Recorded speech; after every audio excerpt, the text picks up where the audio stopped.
बिकट परिस्थिति में भी उर्मिला आंसू न बहा सकी, क्योंकि उनके पति लक्ष्मण ने उनसे एक और वचन लिया था कि वह कभी आंसू न बहाएंगी। अगर वह अपने दुख में डूबी रहेंगी तो परिजनों का ख्याल नहीं रख पाएंगी। कि अपने पति को 14 वर्षों के लिए अपने से दूर जाने देना और उसकी विदाई पर आंसू भी न बहाना किसी नवविवाहिता के लिए कितना कष्टकारी हो सकता है। जब महाराज दशरथ स्वर्ग सिद्धार गए, पर वचन का सम्मान रखने के लिए उर्मिला तब भी न रोईं। महाराज जनक अपनी पुत्री को मायके मिथिला ले जाना चाहते थे, ताकि सभी के साथ उर्मिला का पति वियोग का दुख कुछ कम हो सके, परंतु उर्मिला ने मिथिला जाने से इनकार कर दिया, यह कहते हुए कि अब पति के परिजनों के साथ रहना और दुख में उनका साथ न छोड़ना ही अब उसका धर्म है। वनवास के दौरान भाई और भाभी की सेवा करने के लिए लक्ष्मण पूरे 14 साल तक नहीं सोए थे। उनके स्थान पर उनकी पत्नी उर्मिला दिन और रात सोती रहीं। लेकिन यह बात बहुत कम लोग जानते हैं कि रावण के बेटे मेघनाद को यह वरदान प्राप्त था कि जो इंसान 14 वर्षों तक ना सोया हो, केवल वही उसे हरा सकता है। इसलिए लक्ष्मण मेघनाद को मारने में कामयाब हुए थे।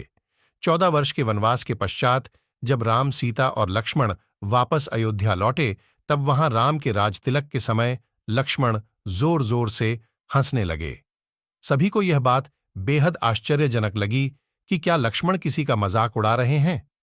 जब लक्ष्मण से इस हंसी का कारण पूछा, तो उन्होंने जवाब दिया कि उन्होंने इसी घड़ी का इंतजार किया है, लेकिन आज जब यह घड़ी आई है, तो उन्हें निद्रा देवी को दिया गया वचन पूरा करना होगा, जो उन्होंने वनवास काल के दौरान 14 वर्ष के लिए उन्हें दिया था।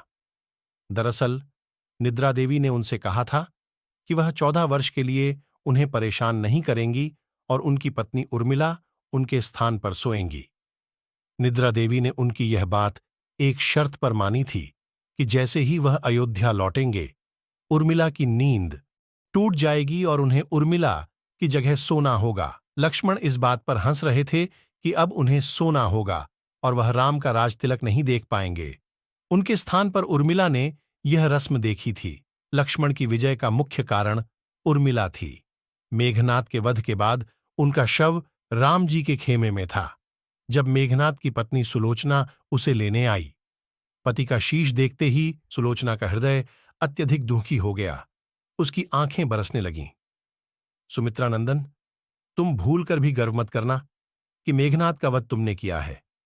मेघनाद को धराशायी करने की शक्ति विश्व में किसी के पास नहीं थी। यह तो 2 पतिव्रता नारियों का भाग्य था। अब निद्रा देवी के प्रभाव में आकर अगर उर्मिला 14 साल तक सोती रहीं, तो सास और अन्य परिजनों की सेवा करने का लक्ष्मण को किया वादा उन्होंने कैसे पूरा किया। तो सीता माता ने अपना एक वरदान उर्मिला को दे दिया था। उस वरदान के अनुसार उर्मिला एक साथ 3 कार्य कर सकती थीं।